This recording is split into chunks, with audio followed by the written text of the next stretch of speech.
Well, the biggest shift that I've had right now is that there is this secondary market that is used parts. So I'm getting used parts from Volts and Leafs and Teslas. So I have access to things that I could never get before. Motors, controllers, excellent batteries. So now I'm able to do cars with a range of 200, 300 miles. I'm not limited to 60 or 100 now, so it's really worth it. These are cars that have been some sort of accident where they're an insurance claim. What I found is that a lot of the Teslas are totaled, but there's nothing wrong with the parts. I mean, the thing is built like a tank. So, and they're also pretty low mileage. Some of these are between 50 and 5,000 miles, which the batteries aren't even broken in yet. So I'm basically getting new parts that I can put in my cars. These batteries are really complicated compared to the other ones, but they're half the weight for the same capacity. I can put 60 kilowatt hours in a car where I used to be limited to 30. So 200 miles is easy. I think EVs are going to be everywhere. But I think there's going to be a shift with fewer people actually wanting to drive. That's why I'm sort of moving my niche towards older cars. This is a very rare 1962 Volvo Amazon. It's getting 30 kilowatt hours, about 100 horsepower. It'll have a range of 100 plus miles, and it should be really fun to drive now. If we have enough self-driving cars and Uber and Lyft, people won't even need to own cars anymore if you live in the city.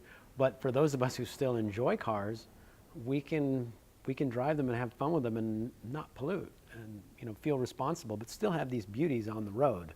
I mean, I would love it if there's a day when you just have all these cool old cars. Whatever you see on the road is either has its own drive, is automatically driving, or it's someone having fun in a beautiful old classic. I can do what I've wanted to do for years, which is an under the hood conversion. Got a 1956 Pontiac, and the batteries and everything is under the hood. I didn't have to go in the trunk at all. And that's with 70, 80 miles of range. I'm able to do little sports cars with 30 kilowatt hours, which gives you about 100 plus miles, and they're as light as they were originally. The biggest change in batteries has been on the molecular level. The chemistry hasn't really changed that much. We've been with lithium ion for a long time, and there's probably 6 major chemistries within there. But working with the size of the particles, the way that it's put together, some companies almost doubled the capacity. And then the next big thing that I'm looking at is getting entire crashed Teslas, building a whole new frame, and basically slipping that whole Tesla drivetrain into a car from, say, the 30s or 40s. This car here is a 1939 Nash. This will be my first complete Tesla transplant. I'm going to get a whole Tesla, strip it down, build a whole new frame, and then set this body on it, and then restore it with oxblood red upholstery. It's going to be amazing, but it'll be the first of my electro resto mods. It's not as simple as just taking this body and putting it on a Tesla. There's a lot of other systems that need to be worked on.